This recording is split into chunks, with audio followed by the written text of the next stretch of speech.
Last question for this prosecution witness. You Counsel may confirm, proceed. kinukumpirma mo, Mr. Witness, when confronted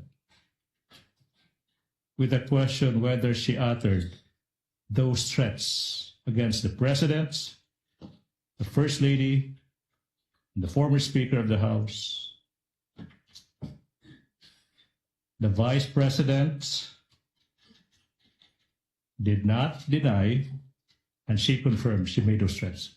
Objection, Your Honor. What is the objection? Leading.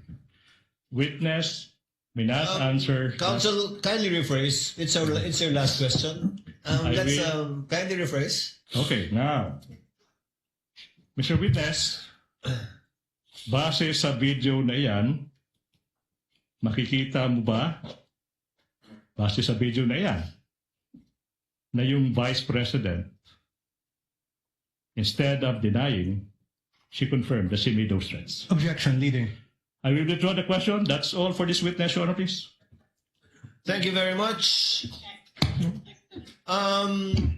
Bugso ng kahilingan ng ilan sa aming mga miyembro dahil sa kapasyahan na rin ng presiding officer, ipagpapaliban natin ang cross-examination ng counsel for respondent para bukas. The witness is under the same obligation to appear tomorrow by virtue of the same subpoena issued to him. The same is true with respect to Attorney Jeremy Lontok, especially given that the subpoena gives 2 dates for the required appearance of the 2 NBI agents. Any other points that any of the parties wish to make before we adjourn? Your Honor, Yes. please, admin matter, Your Honor, Counsel for please. the prosecutor. For the record, the exhibits, in particular the flash drives, were unsealed. May move that representative from both sides be present to seal again those flash drives and for counter signatures from both sides, Your Honor, please. We were worried about that, but I was waiting for the counsel to actually ask for that.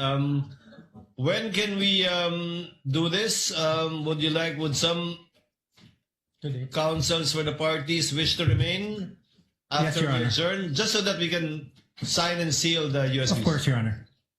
Thank you. There being no other matters to be taken up by this court, the trial is hereby adjourned until 2 p.m. of Wednesday, July 8, 2026, for the continuation of the testimony of NBI agent John Mark Calilung, specifically the cross-examination by the counsel.